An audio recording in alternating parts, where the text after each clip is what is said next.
Le mal n'existe pas. Alors à mon avis, le titre ment, le mal existe, mais en tout cas le bon cinéma aussi. Et cette semaine, c'est le film de Ryosuke Hamaguchi. Juice.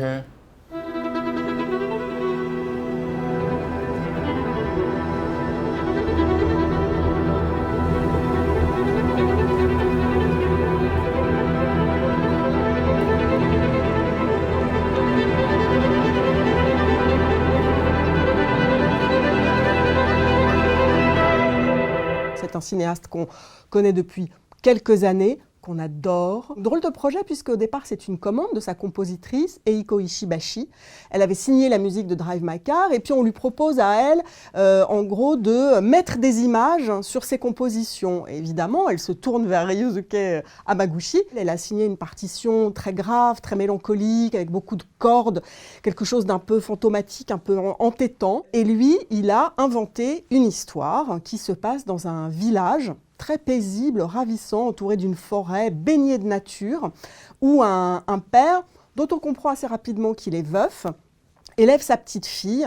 Et alors chaque jour, quand elle sort de l'école, ils vont marcher dans la forêt, il lui apprend pendant des heures le nom des arbres, à repérer les traces des animaux. Et puis débarquent les problèmes sous la forme de 2 citadins, qui sont les représentants d'une agence de com tokyoïte et qui viennent parler aux villageois d'un projet de glamping. Qu'est-ce que c'est que ça, le glamping, allez-vous me dire? Eh ben, c'est du camping de luxe, du camping glamour. Le film raconte quoi, finalement? La rupture de l'harmonie, la rupture de l'équilibre. Il y avait un équilibre parfait au début du film.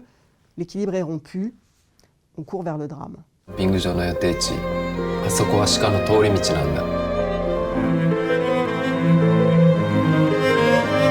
Et là, c'est très intéressant parce que justement, Hamaguchi, il tente un peu autre chose. On l'a beaucoup aimé dans Drive My Car et encore plus dans Conte du hasard et autres fantasy pour son art du dialogue. Des grandes tirades un peu comme des films de Romer en France, voilà, parce que c'est un cinéaste que Hamaguchi aime beaucoup. C'est un film beaucoup plus silencieux, beaucoup plus contemplatif.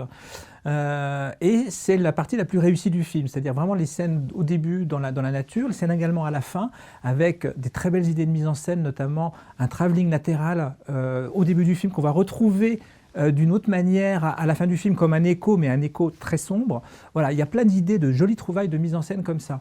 Après, où le film est un petit peu désarçonnant, voire un petit peu décevant, c'est quand il revient à ce que Hamaguchi a déjà fait très bien par ailleurs, c'est-à-dire les dialogues. Il y a quelques scènes qui sont un petit peu trop didactiques, notamment une grande scène un petit peu de confrontation. Alors pacifique, la confrontation, on est au Japon, des gens bien élevés, etc. Mais quand même une scène de confrontation entre les habitants du village qui ne veulent pas que l'équilibre soit rompu et ces 2 représentants de la compagnie qui veut installer le glamping. C'est des communicants plutôt sympathiques et qui en même temps, ils essaient de vendre leur camelote aux habitants qui n'en veulent pas. Le film perd un petit peu de son intérêt dans cette scène-là. Là où le film est très malin et beaucoup plus surprenant, c'est que les 2 petits tokyoïtes là, qui en gros vivent une vie urbaine, de visioconférence, de cynisme, de course aux subventions, et bien tout à coup, la découverte de cette espèce de paradis intact, tout à coup ils se disent mais bien sûr c'est ici qu'il faut vivre, etc. Et ça, on est vraiment dans une ère post-Covid où tout le monde à un moment s'est dit mais c'est quoi, j'ai une vie débile, je vais aller m'acheter une masure à la campagne et couper mon bois moi-même. Et le film est assez âpre, assez dérangeant, il va désarçonner les fans de Hamaguchi, notamment parce que il part dans une direction complètement inattendue. Et tout à coup, on entre dans la 3e partie du film, justement, dans cette histoire de qu'est-ce que c'est que la rupture de l'équilibre, comment ça se manifeste. Et ce qui est très beau, c'est que c'est pris en charge par la mise en scène. Il y a ce travelling latéral dont Samuel parlait, une rupture et un nouveau travelling latéral, et que ça, c'est vraiment brillantissime. Alors, moi, j'ai le souvenir d'avoir vu le film pour la première fois à Venise.